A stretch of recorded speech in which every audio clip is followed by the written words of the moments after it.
Mais uma vez eu saúdo a todos com a graça e a paz de Cristo, amém? Amém. Mais uma vez quero agradecer as orações. O Senhor tem nos sustentado e temos sentido cada vez mais os irmãos próximos de nós. Domingo foi muito bom estar aqui com os irmãos. Acabei não conseguindo conter a emoção, mas hoje mais refeita. Estou aqui novamente com essa oportunidade de compartilhar a palavra de Deus com os irmãos. É uma honra, um grande privilégio. E é isso, minha palavra de hoje é gratidão. E eu tenho certeza que os irmãos vão continuar orando, né? Orando uns pelos outros, crendo que o Senhor, que recebe as orações, estará dando cada um segundo a sua boa, agradável e perfeita vontade. Hoje, como a irmã Elinete falou, o tema é santidade. E o título que eu escolhi para esta mensagem, este estudo, é Santidade, um atributo de Deus para nós. O texto bíblico base para o nosso estudo de hoje está lá em 1 Pedro, primeira carta do apóstolo Pedro, capítulo 1, versículos de 13 a 20.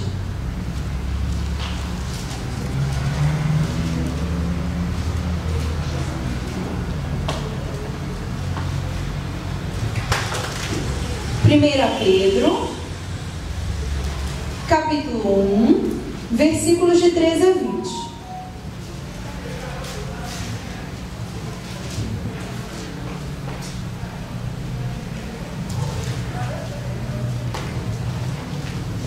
Todos encontraram?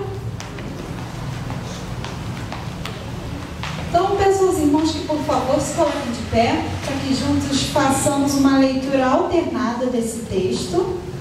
1 Pedro, capítulo 1, versículos de 13 a 20. Esse texto é intitulado aqui na divisão Exortação à Santidade. Eu inicio, os irmãos leem o verso seguinte, assim sucessivamente até o verso 20. Amém, igreja? Amém. Amém. Portanto, com o entendimento pronto para entrar em ação, tende autocontrole e esperar inteiramente na graça que vos é oferecida, na revelação de Jesus Cristo.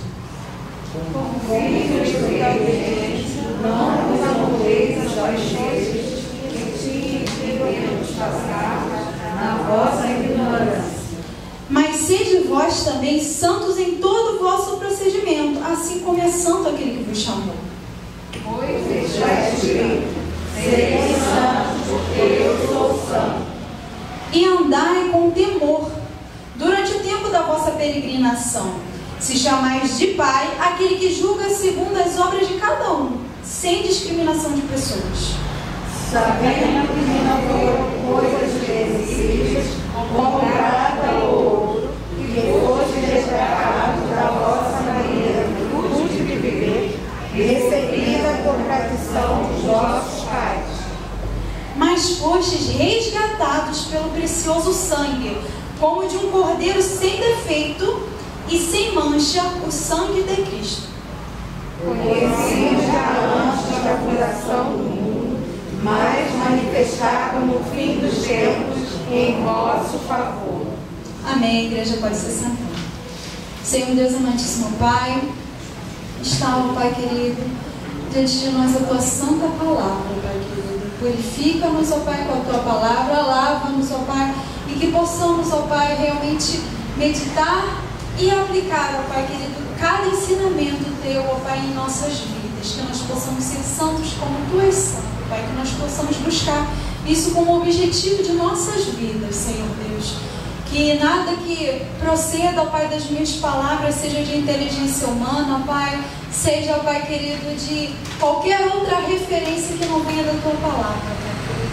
E que, como é dito pelos teus servos aqui, que eu possa diminuir e que tu possas crescer, ó Pai querido. E que somente a tua voz, a tua palavra possa ser ouvida, ó Pai, nesta noite, ó Pai. Que nada, ó Pai, impeça, que nada, ó Pai, interrompa esse momento, ó Pai querido, de ouvir a tua palavra. Retira tudo aquilo, ó Pai querido, que talvez esteja nos dispersando, Pai, nos preocupando. Que a tua paz, que seja em todo entendimento, venha a nos inundar e que nós possamos, ó Pai querido, ter mediante o Teu Santo Espírito, os nossos olhos espirituais abertos e os nossos ouvidos atentos à Tua palavra, aquilo que Tu tens para nós essa noite. Muito obrigada, Pai, pelo grande privilégio que temos de juntos, ó Pai, ouvir as verdades da Tua Santa Palavra.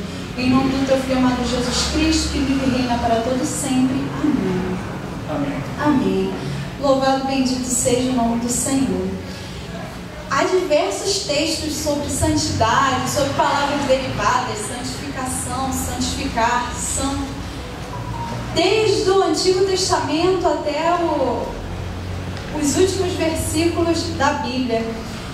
E esse texto particularmente eu achei bastante interessante, porque o apóstolo Pedro, ele endereça uma carta, não para uma igreja em particular, mas para judeus, cristãos, né, judeus que já tinham aceitado a Cristo como seu Senhor e Salvador, mas que não viviam mais ali nas imediações de Israel, não viviam ali na Terra Santa, viviam dispersos por outras nações. Por isso, lá no início do capítulo, lá no primeiro versículo de 1 Pedro 1, diz assim: ele se apresenta como aquele que está emitindo aquela carta por inspiração de Deus, Pedro, apóstolo de Jesus Cristo, aos ilícitos peregrinos da dispersão. Então ele vai falando algumas localidades. Esse termo é referência a esses judeus, cristãos dispersos por outras nações, mas que eram discipulados de certa forma pelo apóstolo Pedro. Então o apóstolo endereça essa carta aos cristãos judeus, e no trecho lido especialmente nessa noite, nós vemos uma exortação, uma palavra, uma orientação para que esses cristãos vivessem a santidade, vivessem em santidade na presença do Senhor, vivessem em santidade durante o período da sua peregrinação, que é uma metáfora para a vida, né?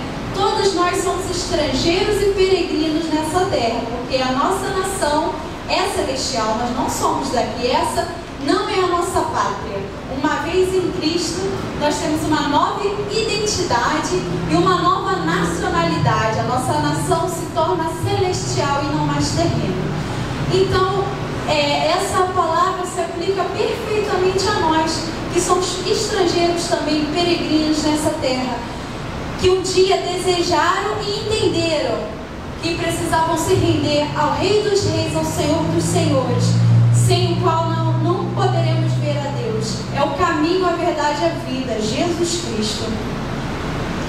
Bom, então a gente, como o tema central é santidade, realmente o apóstolo Pedro, inspirado por Deus, ele fala, ele exorta sobre a santidade. Vamos primeiramente à definição do termo.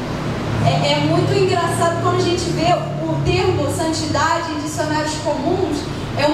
É uma citação bem mais voltada para uma pessoa dita uma santa, uma pessoa que faz milagres. Por isso a gente vê na tradição católica pessoas sendo canonizadas. Essas são as ditas santas. Mas no contexto bíblico, aquilo que o Senhor tem para nós como definição de santidade é qualidade do membro do povo de Deus, que o leva a se separar dos pagãos, ou seja, daqueles que não temem a Deus, daqueles que não servem a Deus, a não seguir os maus costumes deste mundo, a pertencer somente a Deus e a ser completamente fiel a Ele. Isto é santidade. Isto é santidade. Uma aliança que nós fazemos com Deus. E a santidade, ela também tem uma peculiaridade, e até o tema desta mensagem, eu achei engraçado que na mensagem passada, de domingo, eu simplesmente pulei o tema, o título. Aí depois eu passo aos irmãos responsáveis pela edição, se assim ainda der tempo, enfim. Acabei pulando o tema, mas hoje eu não pulo não. Santidade, um atributo de Deus para nós. Nosso Deus, em sua perfeição, Ele é descrito por aqueles que se dedicam, aos teólogos, com vários atributos, e a gente consegue enxergar esses atributos na palavra de Deus. E nessa interpretação, né, nessa verificação que nós podemos alcançar, que é mínima, né? Porque o nosso Deus é grande, Ele é maravilhoso. Então, na nossa limitação, nós não podemos alcançar a plenitude de Deus.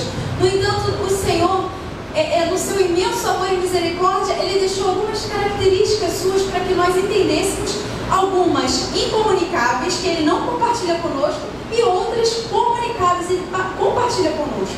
Por exemplo, atributos incomunicáveis. Os três mais conhecidos: onipresença, onisciência, onipotência. O Senhor tem como atributo também a eternidade, é um atributo somente do nosso Deus. Imutabilidade, Ele não muda. Jesus Cristo é mesmo ontem, hoje e para sempre, eternamente, não muda, sem variação. E tantos outros. Independência, Deus não depende de nós. Se houver alguma pregação, alguma fala sobre isso, Deus depende da sua adoração, Deus depende do seu serviço, Deus depende de você, não. Nós que somos totalmente dependentes dEle, Ele não depende de nós que temos a honra de servi-lo, e até para servi-lo, Ele que nos capacita. É como o próprio Senhor Jesus diz lá em João 15, sem mim, Jesus falando, nada podeis fazer, realmente nem servir. Então, o Senhor, diferentemente de nós, Ele é independente, Ele é autossuficiente. Agora vamos aos atributos comunicados, aquelas características que Deus compartilha conosco, a sua criação, seus filhos. A gente falou no domingo sobre sabedoria. O Senhor, através da sua palavra, Ele nos instrui para que nós também desenvolvamos a sabedoria que vem de Deus, pura, perfeita, imparcial, cheia de bons frutos, conforme nós falamos no domingo. Outro atributo é o amor. A irmã Amanda também esteve pregando, não é? Eu acompanhei lá pelo YouTube. O amor, um atributo que o Senhor também compartilha conosco. Deus é amor. E é necessário que aquele que diz que é de Deus, ame também. Aquele que não ama não pode ser chamado filho de Deus, porque Deus é amor. O Senhor, Ele comunica essa característica conosco.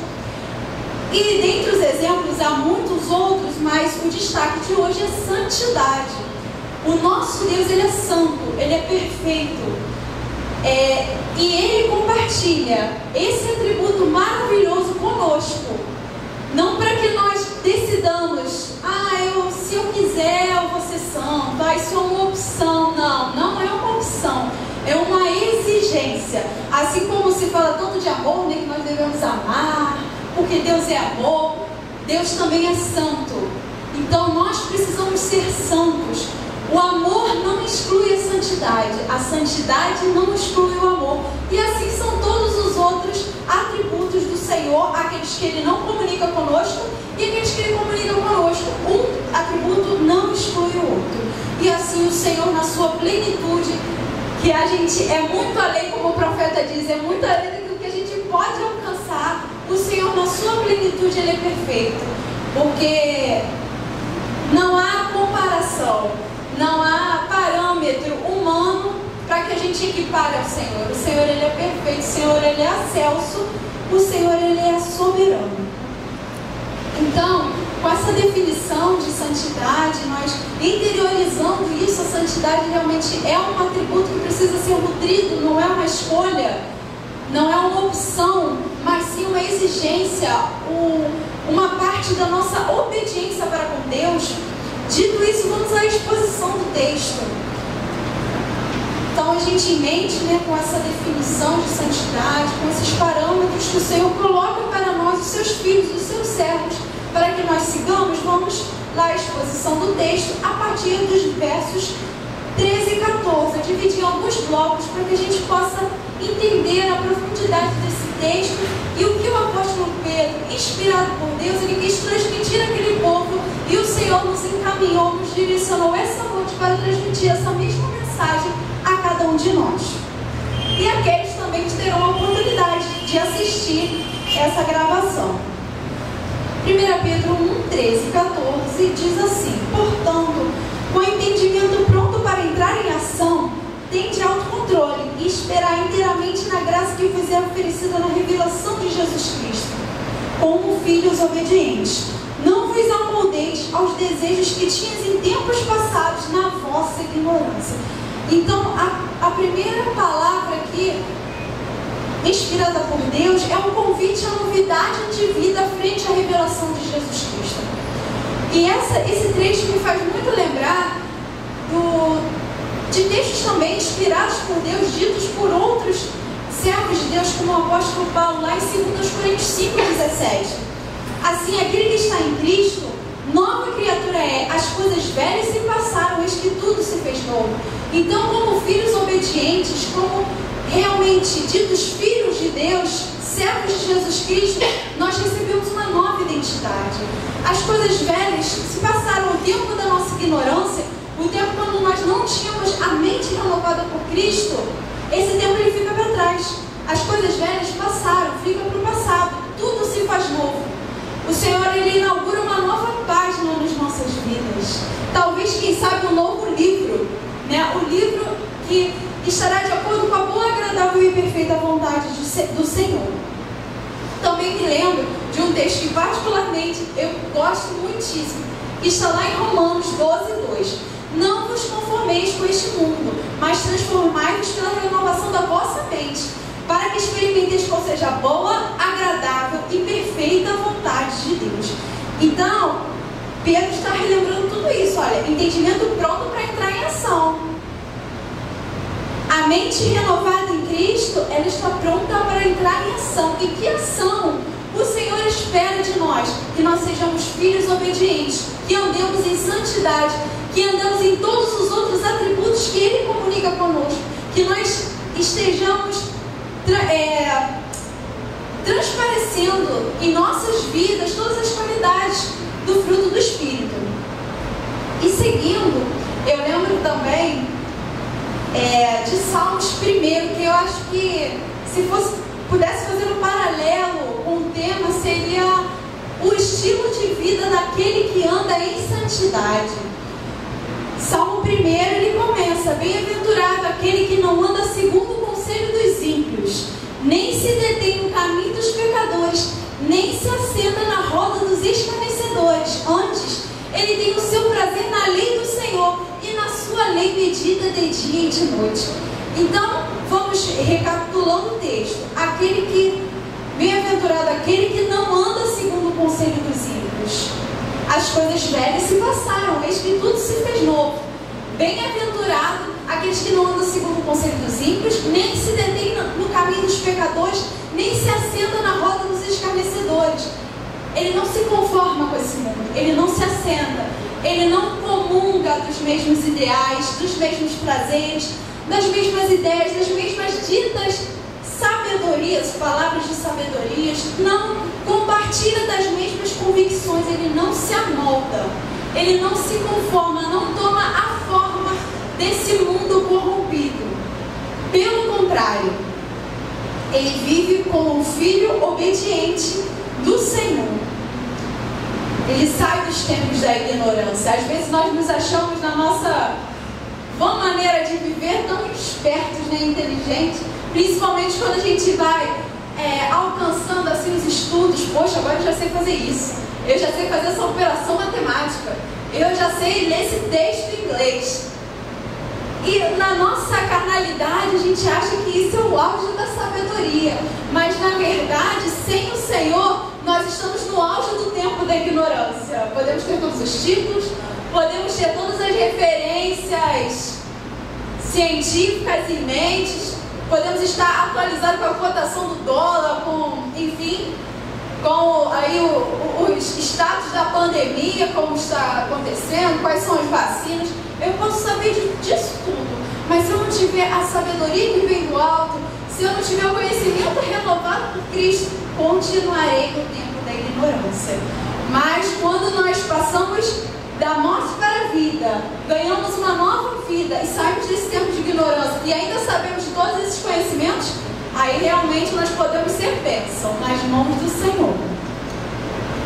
Então, seguindo os versos seguintes, então ele faz essa comparação: olha, conscientizem-se, vocês não são mais aquele tempo da ignorância, o velho homem, agora vocês estão no status de filhos obedientes. E como filhos obedientes, vamos seguir aqui os versos 15 e 16. Mas sede vós também santos em todo o vosso procedimento, assim como é santo aquele que vos chamou. Pois está escrito: sereis santos, porque eu sou santo. E a santidade, ela é uma aliança descrita desde o Velho Testamento entre Deus e o seu povo. Vamos lá rapidamente abrir Levítico, capítulo 20, verso 7 e 8.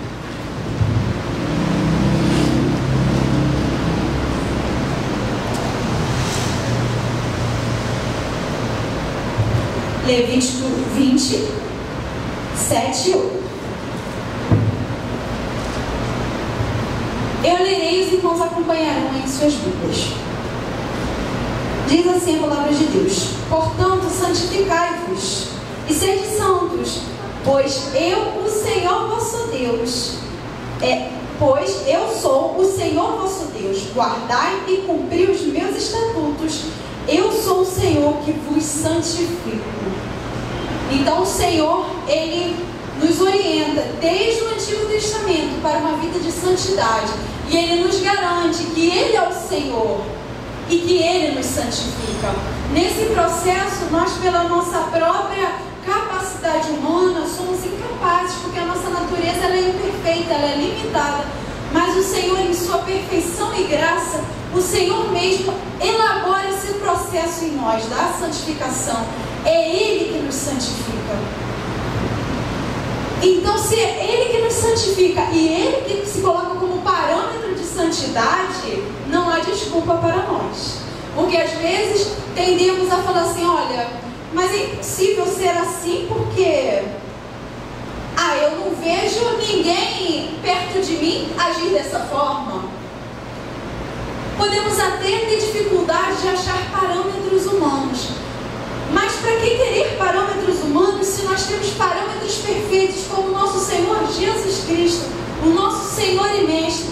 E como se isso não bastasse, a gente ter o parâmetro perfeito, nós ainda temos a intermediação dele. Nem somos nós mesmos que nos santificamos, é Ele que nos santifica com a sua palavra. É como Jesus diz que a palavra é como se fosse a água, né, que limpa, que nos purifica. E é exatamente isso.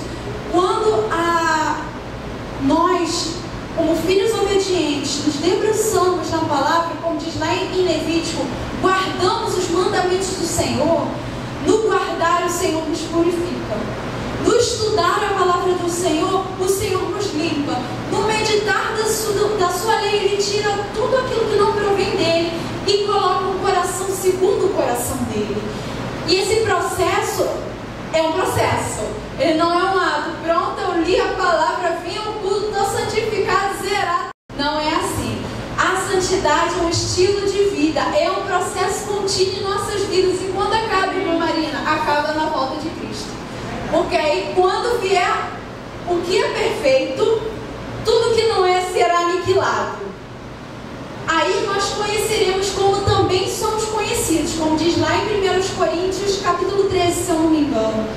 Então, quando nós tivemos a revelação da glória, quando nós tivemos face a face com o nosso Senhor Jesus Cristo, aí sim receberemos um corpo glorificado e estaremos para sempre com o Senhor e compartilharemos de forma perfeita da sua santidade. Mas até lá, sejamos firmes e constantes, porque é um processo. Não desistamos.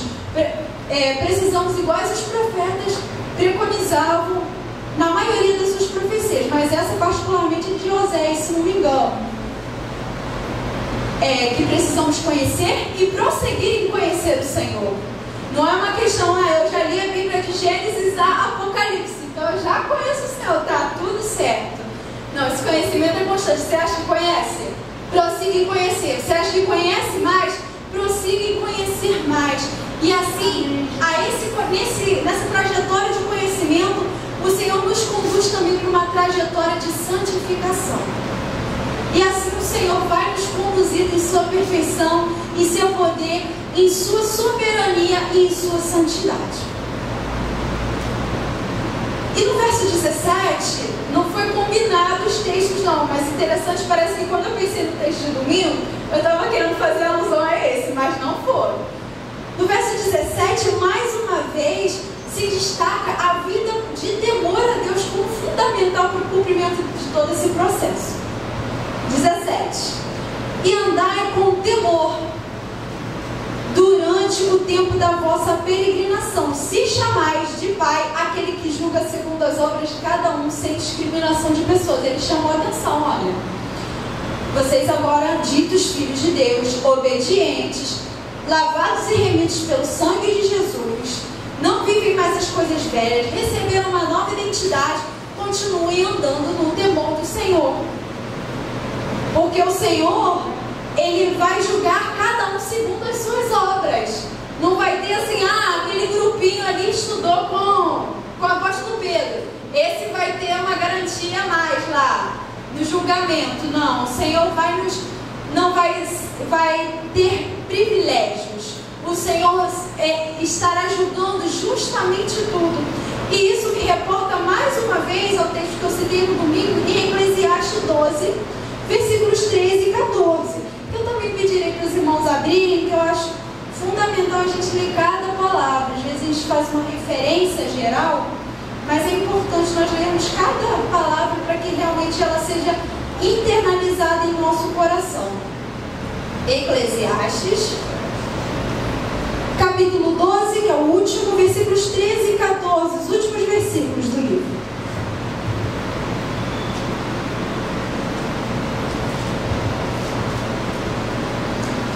Então Salomão, inspirado por Deus, depois de fazer toda a sua conclusão sobre basicamente a vida é uma vaidade, agora que já disse tudo, aqui está a conclusão. Então, depois de ele dizer tudo, depois de ele falar os irmãos paneleira, depois de ele falar até aquele capítulo 12, até o versículo 12, ele diz assim: agora que já disse tudo, aqui está a conclusão. Teme a Deus e obedece aos seus mandamentos, porque esse é o propósito, ou em algumas outras versões, é o dever do homem. Porque Deus levará a juízo tudo que foi feito e até tudo que está oculto, quer seja bom, quer seja mal. Então não haverá desculpas naquele grande dia, não haverá coisas ocultas, mesmo que aqueles que estão à nossa volta não saibam, tudo será revelado naquele grande dia. O Senhor, em seu atributo, incomunicável, na sua onisciência, Ele já sabe de tudo naquele grande dia, tudo será revelado. Então precisamos andar em temor. E mais uma vez, reiterando o significado de temor, nós precisamos viver em reverência constante, não só nos momentos de culto, não só nos momentos que estamos aqui, mas fazer da reverência ao Senhor, do respeito ao Senhor como a máxima da nossa vida. Também precisamos temer o Senhor amando sobre todas as coisas. Precisamos também temer o Senhor obedecendo os seus mandamentos, porque aquele que respeita o Senhor diz que teme a Deus, respeita o Senhor. Aquele que diz temer a Deus, ele ama o Senhor, então ele naturalmente vai obedecer os seus mandamentos. E um dos seus mandamentos é ser santo como Ele é santo. Então veja a importância, andai em temor, andai cotidianamente em temor. Sempre sinta-se diante do Deus Todo-Poderoso, do justo juiz, que Ele é perfeito em amor, em santidade, em justiça e em todos os outros atributos. Mas chegará o grande dia em que Jesus não virá mais como cordeiro perfeito. A gente ainda vai falar sobre o sangue precioso que foi derramado por esse cordeiro perfeito. Mas ele não chegará mais, não voltará como cordeiro para uma ovelha muda que estava lá à mercê dos seus tosqueadores. Não, o Senhor Jesus, ele chegará como justo juiz. Ele chegará em toda a sua glória, majestade, poder. E sim, o cálice da ira do Senhor será derramado nesse dia. Então precisamos ter temor. Não temor com o maior peso no castigo, como o temor como um benefício, um livramento, vou temer a Deus para me livrar do inferno e do castigo. Não, isso todos nós já estávamos condenados, todos nós estamos condenados, né? A palavra de Deus lá em Romanos 3:23 diz que todos pecaram e destituídos estão da glória de Deus. Todos nós estamos na mesma condição. Temer ao Senhor, na verdade, justamente é um bônus que o Senhor nos dá, é um privilégio que o Senhor nos dá, porque o temendo nós saímos dessa condição que todos nós estamos. E pela infinita graça, o Senhor ele nos tira das trevas e nos leva para o reino do Filho do seu amor. Como diz o versículo, eu acho que eu só intercalei algumas palavras, mas a gente deve lê-lo ainda hoje. Então, prosseguindo, os versos, chegamos aos versos 18, 19 e 20, né? Fechando, concluindo aqui o sentido de toda essa exortação à santidade para esta noite, para esse tempo, para esse povo aqui reunido. Vamos lá à leitura. 18. Sabendo que não foi com coisas perecíveis como prata ou ouro que fostes resgatados da vossa maneira fútil de viver, recebida por tradição dos vossos pais, mas fostes resgatados pelo precioso sangue, como de um cordeiro sem defeito e sem mancha, o sangue de Cristo, conhecido já antes da fundação do mundo, mas manifesto no fim dos tempos em vosso favor. É como o profeta Isaías diz: o castigo que nos trouxe a paz estava sobre ele, e pelas suas pisaduras nós fomos sarados. Nós tivemos essa dádiva de Deus, de sermos cobertos pelo sangue perfeito, não sangue de um animal qualquer sem defeito, mas o sangue do Cordeiro de Deus que tira o pecado do mundo, o sangue precioso de nosso Senhor Jesus Cristo. E como nós estamos diante dessa dádiva? Será que nós estamos lidando como se fosse qualquer benefício, como se fosse qualquer coisa? Eu acho interessante, o pastor já usou essa expressão, eu já ouvi outros pregadores usarem essa expressão também. A graça, ela é um dom, é um favor de Deus, mas ela não foi de graça. Ela custou o sangue precioso de Jesus. Ele custou um preço que apenas Jesus Cristo poderia pagar. Apenas o sacrifício de Cristo poderia saldar essa dívida impagável que nós tínhamos com Deus, pelos nossos pecados que feriram a sua santidade. Então, como nós lidamos com isso? Será que nós reverenciamos ainda mais esse Deus? Ou nós fazemos dessa graça como uma graça barata? Eu me desvio um pouquinho do caminho da santidade, eu ando um pouquinho pelo caminho dos escarnecedores. Mas Deus perdoa, Deus é Pai, Deus é amor, Deus é misericórdia. Vemos, infelizmente, um mundo que lida às vezes com isso. Acho que ele pode conciliar o seu temor a Deus e, como diz, né, a palavra, né, não podeis servir a dois senhores, ou deveríamos servir a Deus, o Senhor único e verdadeiro, ou seguir a Mamon, que ali é a representação das riquezas.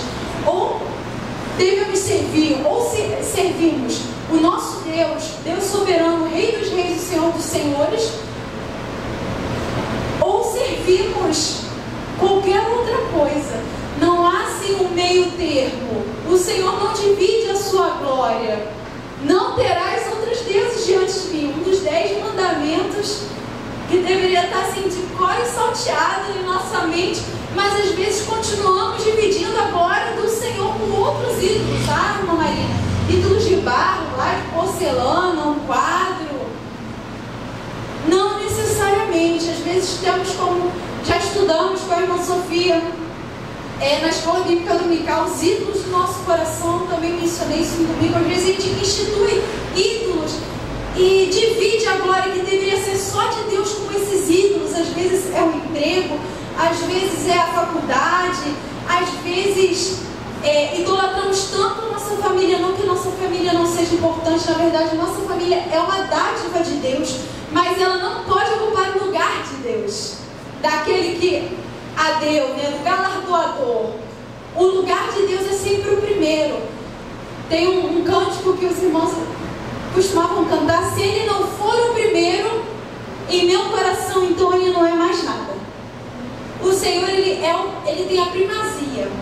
E sobre isso, fecharemos o estudo de hoje com Colossenses, capítulo 1, versículo de 9 a 22. Eu farei uma leitura contínua, que é realmente para fechar, porque é uma comparação com aquilo que nós lemos aqui em 1 Pedro, até do versículo 13 ao versículo 20, e de certa forma faz a alusão às mesmas coisas que a gente tem mencionado. Vamos lá, Colossenses 1, 9 ao 22. Que é uma poesia maravilhosa, quando o apóstolo Paulo, ele ora pelos colossenses. E que essa oração, ela seja também, de certa forma, para nossas próprias vidas, que nós possamos fazer essa oração se colocando como sujeito da oração, se colocando também como objeto dessa oração, pedindo ao Senhor que essas mesmas bênçãos que foram pedidas para aquele povo, para os colossenses, por intermédio do servo dele, apóstolo Paulo, que essas mesmas bênçãos elas possam recair sobre as nossas vidas, para que a gente possa viver uma vida de temor e santidade todos os dias de nossas vidas. Colossenses 1, do 9 ao 22 diz assim: portanto, desde o dia em que soubemos disso, isso o apóstolo Paulo e Timóteo. Portanto, desde o dia em que soubemos disso, nós também não cessamos de orar por vós e de pedir que sejais cheios do pleno conhecimento da sua vontade em toda sabedoria e entendimento espiritual. Assim, oramos para que possais viver de maneira digna do Senhor, agradando-lhe em tudo, frutificando em toda boa obra e crescendo no conhecimento de Deus, fortalecidos com todo vigor, segundo o poder da sua glória, para que com alegria tenhas toda perseverança e paciência, dando graças ao Pai, que vos capacitou a participar da herança dos santos na luz. Ele nos tirou do domínio das trevas e nos transportou para o reino do seu Filho amado, em que temos a redenção, isto é, o perdão dos pecados. Ele é a imagem de Deus invisível, o primogênito sobre toda a criação, porque nele foram criadas todas as coisas no céu e na terra, as visíveis e as invisíveis, sejam tronos, sejam dominações, sejam principados, sejam poderes. Tudo foi criado por ele e para ele. Ele existe antes de todas as coisas e nele tudo subsiste. Ele também é a cabeça do corpo, que é a igreja. Ele é o princípio, o primogênito dentre os mortos, para que em tudo tenha o primeiro lugar. Porque foi a vontade de Deus que nele habitasse toda a plenitude. E havendo feito a paz pelo sangue da sua cruz, por meio dele reconciliasse consigo mesmo todas as coisas, tanto as que estão na terra como as que estão no céu. Glórias a Deus. Então o Senhor, ele precisa ser o primeiro em nossas vidas, porque a vontade do Senhor direcionou para que em tudo ele fosse o primeiro. Porque nós, em nossa limitação, em nossa ignorância, em nossa total dependência do Senhor, às vezes trocamos o lugar do Senhor, que deveria ser o primeiro, e o secundarizamos em nossas vidas. Que o Senhor seja sempre o primeiro.